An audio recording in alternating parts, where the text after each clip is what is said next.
வாழ்க வையகம், வாழ்க வளமுடன். இந்த காணொளியில் ஆன்மீக சிந்தனை பற்றி காண இருக்கிறோம். தமிழர்கள் எல்லாருக்கும் முன்னோடி. உலகத்தில் முதல் குடி தமிழ் குடி. தமிழர்களுடைய பண்டிகையை பார்த்தால் 12 மாதமும் 12 விசேஷங்கள் அற்புதமாக நம் முன்னோர்கள் வகுத்திருக்கிறார்கள். அதை தெய்வீக குடும்பமாகவே பார்க்கலாம். ஒரு குடும்பத்திலே சிவக்குடும்பம், சிவபெருமான் கணவன், தந்தை, தாயாக பார்வதி, மகனாக விநாயகர், முருகன் 2 மகன்கள், இது சபரிமலை ஐயப்பன், அப்புறம் மகாவிஷ்ணு, இவர் இதில் வைத்து ஒரு பண்டிகையை உருவாக்குகிறார்கள் தமிழர்கள். தமிழ் பண்டிகை இந்துக்களின் பண்டிகையாக இது கொண்டாடப்படுகிறது. இது இப்போ எப்படி இதை சித்திரை மாதம் முதலில் வருகிறது. சித்திரை மாதத்திலே முதலில் சித்திரை மதுரை மீனாட்சி அம்மன் திருக்கல்யாணம், சுந்தரேஸ்வரருடைய கல்யாணம் அற்புதமாக நடக்கிறது. அந்த சித்திரை மாதம் இந்துக்கள் அனைவரும் சென்று அந்த சித்திரை மாதம் மீனாட்சி அம்மனுடைய திருக்கல்யாணத்தை அற்புத தரிசனம் தடபுடலாக அதை பார்க்கிறார்கள். இந்துக்கள் அளவும் கொண்டாடுகிறார்கள். அதுக்கடுத்து வைகாசி மாதம் என்றால் சிவபெருமான் நெற்றியில் இருந்து பிறந்தவர் செம்பெருமான் முருகபெருமான். அவர் நெற்றி கண்ணிலிருந்து பிறந்தவர், நெற்றியிலிருந்து, அதாவது தீப்பொறியிலிருந்து பிறந்தவர். அதனால் முருகர் பிறந்த நாள். முருகர் தான் பிறந்த வடநாட்டிலே பார்த்தீங்கன்னா முருகர் தான் மூத்தவராக அதில் வடநாட்டு சித்திக்கப்படுகிறது. அது உண்மையாக கூட இருக்கலாம். நெற்றிக்கண்ணில் இருந்து பிறந்தவர். அப்போ முருகபெருமானுடைய பிறந்த தினமாக ஒவ்வொரு முருகன் கோயிலிலும், முருகன் ஆலயங்களிலும் சிவபெருமானுடைய விஸ்வரூப தரிசனமாக இருந்து விசாக நட்சத்திரத்தின் அன்று வைகாசி விசாகமாக கொண்டாடப்படுகிறது. வைகாசி. ஆனி மாதம் ஆனி திருமணஞ்சனம் பார்த்தீங்கன்னா இந்துக்கள் அனைவரும் சிதம்பரம் நடராஜர் கோயிலில் சென்று அந்த ஆணி திருமஞ்சனம்ங்கிறது பார்வதி தேவி திருமஞ்சனம் பண்ணுகிற அந்த திருமஞ்சன விழா நடைபெறுகிறது. ஆனி மாதம் அற்புத தரிசனம். இந்துக்களால் அந்த நடராஜருடைய ஆணி திருமஞ்சனம் வருகிறது. அப்போது நடராஜர்னாலும் ஒன்று தான், சிதம்பரம் சுந்தரேஸ்வரன் கணவன் அவருடைய விஸ்வரூபம் தான். அவர் திருமணமாகிறது. முருகன் பிறக்கிறார். அவருக்கு மகனாகிய முருகபெருமான் நெற்றிகள் பிறக்கிறார். அடுத்தது அவருக்கு திருமஞ்சனம் ஆகிறது. திருமஞ்சனம் ஆனவுடன் மஞ்சள் அபிஷேகத்தில் அது சிவகாமி அம்மாளாக நினைத்து அது திருமஞ்சனம். அது திருமஞ்சனம் முடிந்தவுடன், அதாவது எப்படி சொல்கிறது, திருமஞ்சனம் என்பது சொல்லணும்னா அந்த வளைக்காப்போட திருமஞ்சனம் சொல்லலாம். மஞ்சள் ஊசி அந்த அவங்க வளைக்காப்பு மாதிரி அதை பண்ணுவாங்க. திருமஞ்சனங்கிறது அந்த திருமஞ்சனம் முடிந்தவுடன் விநாயகர் அந்த திருமஞ்சனத்தில் மஞ்சளை குழப்பி பார்வதி தேவி குளிக்கும் பொழுது அது பிள்ளையாராக பிறந்ததாக ஆவணி மாதத்திலே பிறக்கிறார். அந்த மஞ்சள் பிள்ளை தான் திருமஞ்சனத்தில் குடித்த அந்த மஞ்சளை தான் பிடித்து ஆவணி மாதம் பிடித்து வைக்கிறார். அது பிள்ளையாக மாறிந்து விட்டது. அதுதான் பிள்ளையார். ஆவணி மாதத்திலே பிள்ளையார் பிறப்பாக அது கொண்டாடப்படுகிறது. சதுர்த்தி ஆவணி மாதம் ஒவ்வொரு பிள்ளையார் கோயிலும் பிள்ளையார் கோயிலும் திருமணம் பிறப்பு நடக்கிறது. விநாயகர் சதுர்த்தி ஊர்வலம் இருக்கிறது. வடநாட்டிலே மிகப்பெரிய விழாவாக கொண்டாடுகிறார்கள் விநாயகர் சதுர்த்தி அன்று. இது எல்லாருக்கும் இந்துக்களுடைய பண்டிகையாக அடுக்கிறது. ஆவணி மாதம். சரி, இவ்வளோ பிரமண்டமான பண்ணியாச்சு. அப்போது முடிஞ்சு போச்சு. அப்போது சிவபெருமானுக்கு திருமணம் நடந்தது. நெற்றிக்கண் 2வது வைகாசி மாதம் நெற்றிக்கண் முருகன் பிறக்கிறார். 3வதாக ஆணி திருமஞ்சனம் அம்மனுக்கு 65 வளைகாப்பு சிதம்பரத்தில் நடைபெறுகிறது. ஆவணி முடிந்தது பிள்ளையார் பிறந்தது. இது முடிஞ்சு. அடுத்தது ஆவணி முடிந்தவன் புரட்டாசி. சிவபெருமானுக்கு மச்சான்மை. சிவபெருமானுக்கு தன்னுடைய தங்கையை கொடுத்த பிரம்மன், தங்கையை கொடுத்தவர் மகாவிஷ்ணு. அவர் வீட்டில் சிறப்பு. அப்போ புரட்டாசி மாதம் புரட்டாசி சனி, முதல் சனி, 2ஆம் சனி, நடுசனி திருப்பதியிலே கோலாகலமாக 10 உற்சவம் நடக்கிறது. இந்துக்கள் அனைவரும் அங்கு சென்று அந்த கோலாகல மாமன் வீட்டு தரிசனம் பார்க்கிறார்கள். அவ்வளோ அற்புத தரிசனம் அந்த புரட்டாசி மாதம் பெருமாளுடைய அர்த்தம் அவ்வளோ அற்புதமாக நடந்து முடிகிறது. இது ஆவணி மாதம் புரட்டாசியில் முடிந்து போகுது. புரட்டாசி மாதத்தில் அந்த அற்புத தரிசனம் 10 உற்சவங்களை நடைபெற்றது. பெருமாளுக்கான உற்சவம் நடைபெறுகிறது. அது முடிந்தவுடன் மாமன் திருமணம் எல்லாமே முடிஞ்சு போகுதாங்க. பெருமாள் ஊதிய திருமண கல்யாணம் எல்லாம் நடைபெற்று விட்டது. அதுக்கு அடுத்தது ஐப்பசி மாதம் சூரசம்கார விழா. முருகபெருமான் சூரபத்மனை அனுப்புறது. அதுதான் உண்மையாக தீபாவளியாக கொடுக்குது. அங்கே நரகாசுரன், அதே போல் நரகாசுரனை இவர் மகாவிஷ்ணு போய் அழைக்கிறாரு. நரகாசுரனை அவர் பண்ணுறாரு. இவர் சூரனை கொள்வது முருகபெருமான் வதம் நடந்துவிடுகிறது.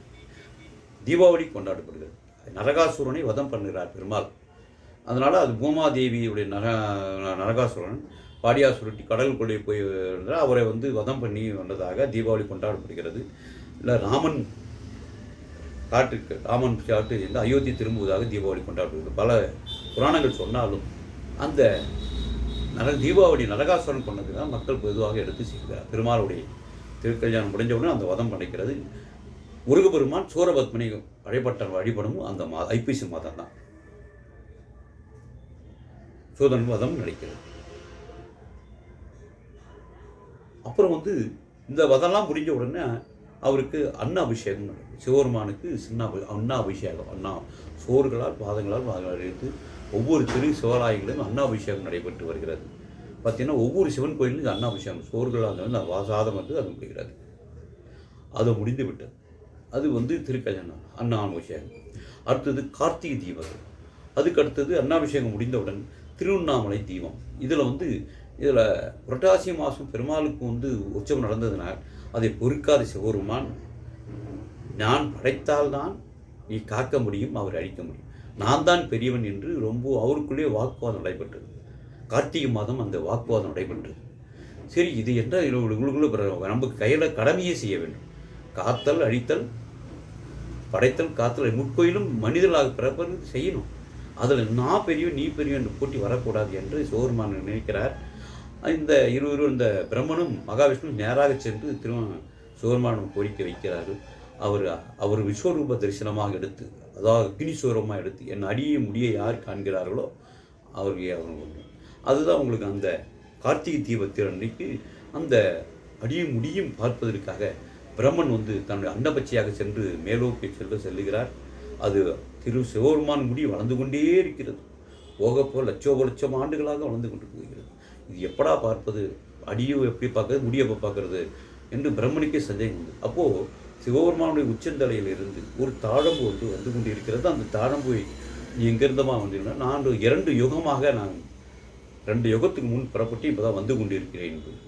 இப்போ நாம் இருப்பது துவார யுகம். ஐயோ, இன்னும் 2 யுகம் வேணுமே, பார்த்துட முடியாது என்று நினைத்து பிரம்மன் அந்த தாழம்போடு சொல்ல, எனக்காக ஒரு பொய்யை சொல்ல வேண்டும் என்று சொல்ல, அந்த பொய் நான் முடியை பார்த்ததாக சொல்லிவிட்டால் போதும். படைக்கும் கடவுள், இந்த உலகத்தை படைத்த கடவுள் பிரம்மன், அவருக்கு நான் பொய் சொல்லாமல் இருக்கக்கூடாது என்று சொல்லுகிறேன் என்று கேட்டுக்கொண்டதுன்னு ஒத்துக்கொள்கிறான். இவர் பூலோகி கீழோக்கி வருகிறார்கள்.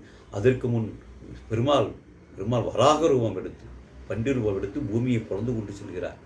7 லோகம், தெற்கோலோகம், ஜனலோகம், பாதாள லோகம் வரை சொல்கிறார். பார்க்க சிவனுடைய பாதத்தை தேடிக்கொண்டே அடைகிறார். அப்போது இறுதியாக பாதாள லோகம் 7 லோகங்களுள்ள இருக்கிறது. 7வது லோகம் பாதாள லோகத்திலே சிவபெருமான் பாதத்தை கண்டுபிடித்து விட்டார். கையால் பிடித்து தொட்டு கும்பிடும்போது தான் சிவபெருமான் உணர்வு தெரியும். நின்று கொண்ட சிவபெருமான் உணர்வு தெரிந்து நம்மை பாதத்தை தொட்டுவிட்டார் மகாவிஷ்ணு என்று குனிந்து ஏந்திரி மகாவிஷ்ணு என்று குனிந்து அவர் எழுப்புகிறார். எழுப்பும்போது தான் அவர் முடியையும் பார்த்து விடுகிறார். ஆக அடியும் முடியும் பார்த்தவர் மகாவிஷ்ணு. அந்த திருப்பாதம் தான் இன்று. அதனால தான் அடியும் முடியும் தரணும், நீ உண்மையாளர் என்று முடிந்து விடுகிறது. இப்போது நான் வெற்றி விட்டேன் என்று பிரம்மன் கோஷம் என்று எழுப்புகிறார். திருவண்ணாமலைக்கு வருகிறார். நான் கொன்று விட்டேன் என்று, நான் பார்த்து அடிய முடியும் பார்த்து விட்டேன் என்று திருவண்ணாமலையிலே அவர் சொல்கிறார்.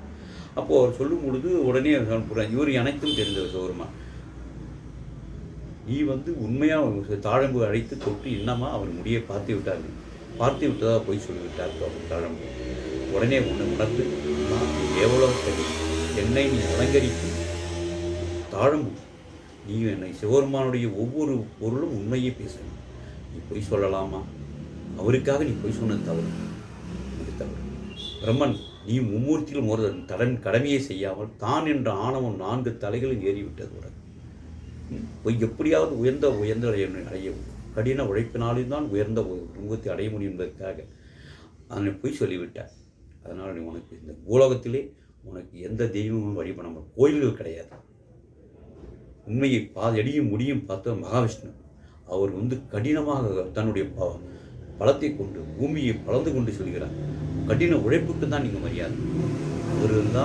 அவர் உண்மையை சொல்லி பாதத்தையும் அடியும் அவர் தான் பார்த்தார். அவர் தான் நம்மளோட செயல்களை செய்கிறார். அவரே உயர்ந்தவர்னு சொல்ல வர அவர் அவர் உண்மையை சொன்னதனால் பூலோகத்திலே அனைத்து இடங்களும் பெருமாளுக்கு கோயில்கள் கட்டப்படும், பக்தர்கள் வழிபடுவார்கள் என்று சிவபெருமான் அமுதம் அளிக்கிறார்.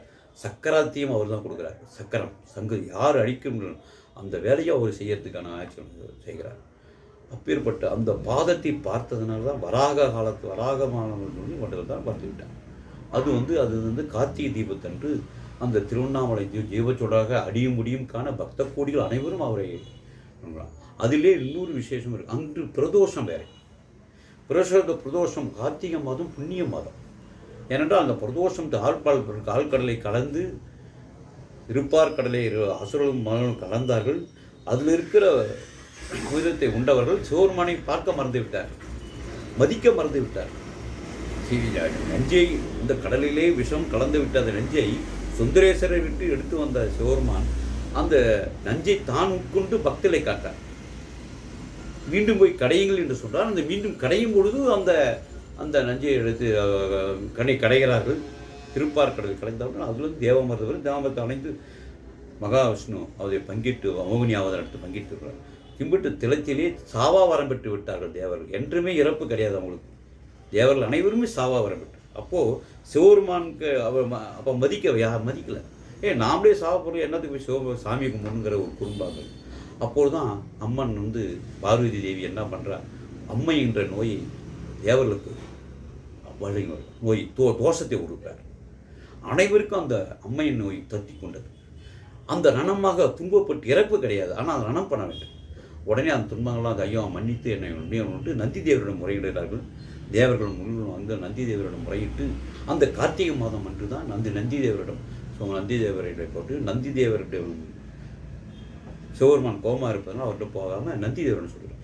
நந்தி தேவரின் கோரிக்கை ஏற்று தான் அவர் கோரிக்கை ஏற்று சிவபெருமானும் சொல்ல, எனக்காக காலகாலமாக உங்களுடைய வாகனமாக இருக்கு, எனக்குன்னு எதுவும் கேட்கப்படவில்லை, எனக்காக அந்த பக்தர்களை தாய் உள்ளம் கண்டு என்னை மன்னித்து விடுங்கள், அவர் தெரியாமல் செய்தவர்கள் மன்னிக்கணும், தாய் உள்ளம் கொண்டு கருணை கடவுளே கருணாமூர்த்தியே சிவபெருமானி என்று சொல்ல அவர் மனமிறங்கி அவரை வாழ்த்துகிறார். அந்த அனைவரையும் வாழ்த்துகிறார். அன்றைக்கு பிரதோஷமும் உண்டு, பௌர்ணமியும் உண்டு.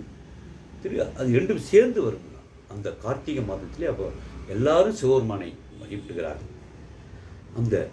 அந்த கார்த்திகை மாதம் அவ்வளோ அற்புதமான இதழ்கள். அதை முடிந்தவுடன் எல்லாரும் அந்த சிவபெருமானை கும்பிடுகிறார்கள். முடிஞ்சு போச்சு. சாவாபரம் அவனாக செயல்படுறது சரி. இது முடிந்தபோது கார்த்திகை தீபம் இவ்வளோ சிறப்பு முக்கியமாகும். அடுத்தது மார்கழி மாதம் சிவபெருமான் வைகுண்ட ஏகாதசி. அவர் தான் பாதத்தை பார்த்தார் அல்லவா, சிவபெருமானுடைய பாதத்தை திருவண்ணாமலை பாதாளம் சென்று பார்த்தோம். அதனால் அவர் பாதத்தை பார்த்ததுனாலவா அவருக்கு சிறப்பு தரிசனம். அவருக்கு வைகுண்ட ஏகாதசி என்று சிவபெருமானத்தினுடைய நான் இறைவனை பார்த்து விட்டதாம் அடிமொழியும் கண்டு விட்டதாகவும் கூறி அனைவரையும் வைகுண்ட ஏகாதசி என்று சிவபெருமானை மக்கள் பார்க்க வருகிறார்கள். இறைவனை கண்டு கொண்டு இந்த பெரும் பாக்கியத்தை எங்களுக்கும் தந்து வேண்டும். அந்த கேட்கிறார். அப்போது மார்கழி மாதம் அவங்களது அனைவரும் ஏகாதசி விரதம் இருந்து சிவபெருமான் அந்த வைகுண்ட ஏகாதசி என்று சிவபெருமான் தான் மக்களை வைகுண்ட ஏகாதசி பெருமாள் தான் அனைவர் மக்களையும் கூட்டு கொண்டு முதலில் வைகுண்ட வாசல் வழியாக நுழைகிறார். வைகுண்ட வாசல் வழியாக நுழையும் நாளே அந்த மார்கழி மாதம் அந்த வைகுண்ட வாசல் வழியாக செல்கிறார், மக்களை கூட்டிச் செல்கிறார் மோட்சத்துக்கு. அதுதான் அந்த மார்கழி மாதம் வைகுண்ட ஏகாதசி சிறப்பாக கொண்டாடப்படுகிறது. இறைவனை முதலில் பார்த்தவர் பெருமாள். சிவபெருமானை இறைவனை பாதத்தை முதலில் பார்த்து, இது வந்து வரலாறு. நான் இறைவனை யாரும் பார்க்கலன்னு சொல்ல முடியாது. இறைவனை முதலில் கண்டவர் சிவபெருமான். எப்படி இறைவனை காண வேண்டும்? பணிவுடன் இவனை வேண்டும். இறைவனை பணிவு கொண்டால் இறைவனை எல்லாரும் பார்க்கலாம். ஆண் என்ற ஆணவம் மறைந்தால் இறைவனை எல்லோரும் பார்க்கலாம். ஆணவம் தலைத்தேறது இறைவனை யாரும் பார்க்க முடியாது. தான் என்கின்ற ஆணவம் மறைந்தால் இறைவன் ஒவ்வொரு கண்களுக்கும் இறைவன் தெரிவார். அதுதான் என்னுடைய காரணம்.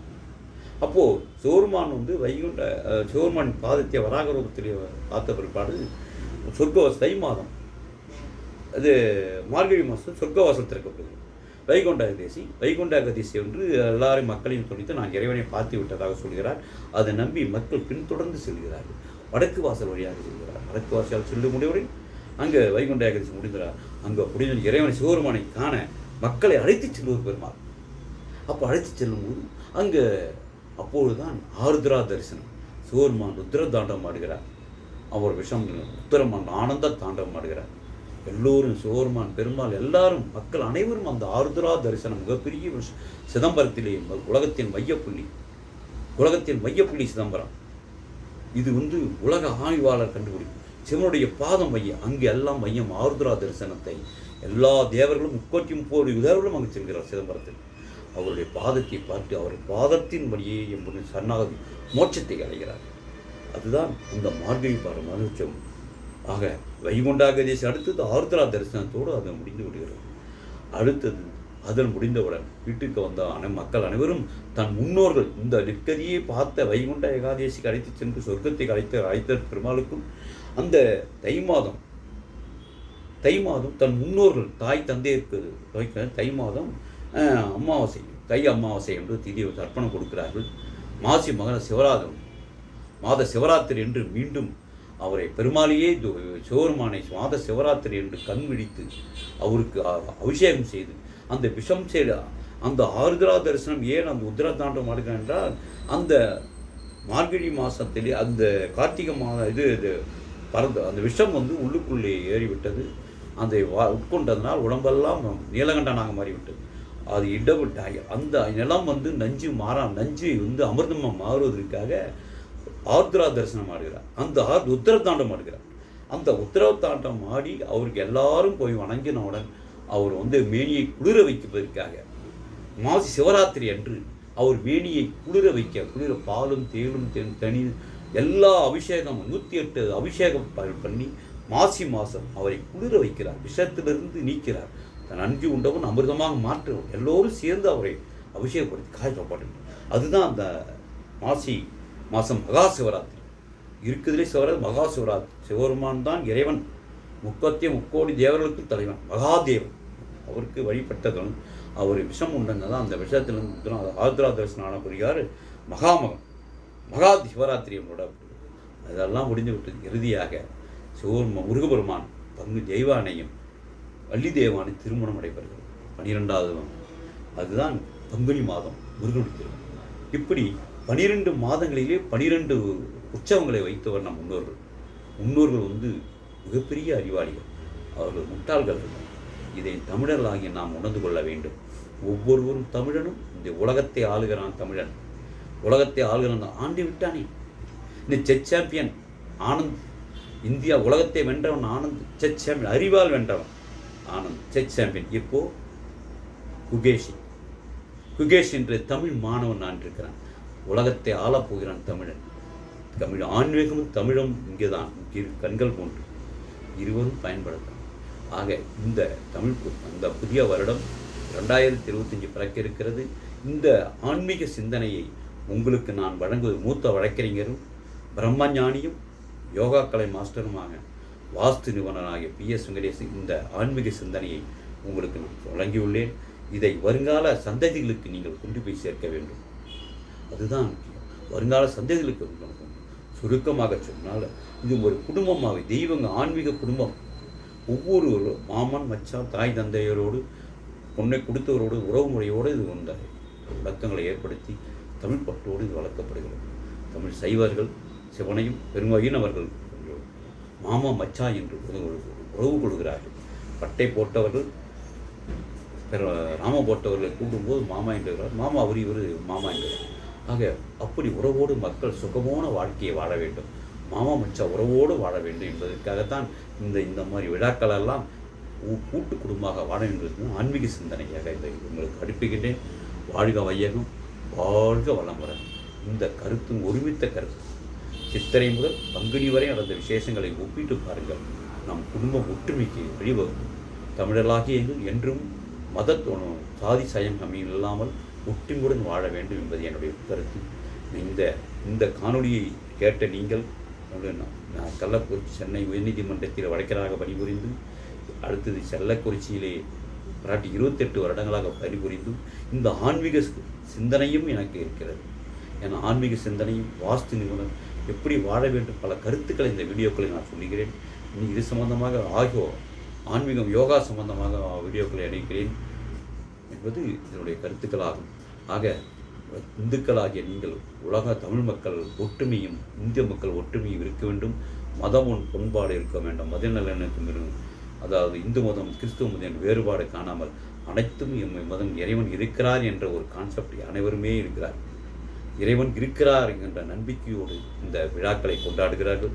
முஸ்லீம்கள் அவர்கள் மதத்தை கொண்டாடுகிறார்கள், கிறிஸ்தவர்கள் அவர்கள் மதத்தை கொண்டாடுகிறார்கள். எல்லாருக்கும் மேல் ஒரு சக்தி இருக்கிறது என்ற மும்மதங்களும் சொல்லுகின்றன. ஆக இறைவன் இல்லை என்பதற்கு வாழ்க்கை இல்லை. இதை சிலவர்கள் அந்த ஆக வருங்காலத்திலே ஆன்மீக சிந்தனையோடு இந்த வீடியோ எதற்காக என்றால், குகேஷ் என்பவர்கள் திருநீரை அணிந்துதான் அந்த உலக சாதனை பெற்றுள்ளார். ஆன்மீகம் துணையுடன் எந்த ஒரு செயலும் வெற்றிதான் என்பதை புரிந்து கொள்ளுங்கள். இறைவனிடம் சரணாகதி அடையுங்கள், தான் என்ற ஆணவத்தை ஒழியுங்கள். நீங்கள் அப்போ இறைவனை விட முன்னேறுவதற்கான வாய்ப்பு இருக்கிறது. ஆக என்ற ஆணவம் வந்தால் அழிவு உண்டு. ஆக ஆணவம் வேண்டாம். எல்லாருக்கும் எல்லாம் நாம் செய்ததெல்லாம் நாம் செய்ததல்ல, இறைவன் செய்தது. அப்படிதான் இந்த கருத்தை ஏற்றுக்கொண்டு எல்லோரும் அன்புடன் சகோதரத்துவமாக வாழ வேண்டும் என்று கூறி இந்த காணொலிக்கு வாய்ப்பளித்த உள்ளங்களுக்கும் காணொலியை பார்த்த நண்பர்களுக்கும் சர்வரியருக்கும் நான் பணிவான வணக்கத்தை தெரிவித்துக் கொள்கிறேன். வாழ்க வையகம், வாழ்க வளமுடன். ஓம் சாந்தி சாந்தி சாந்தி.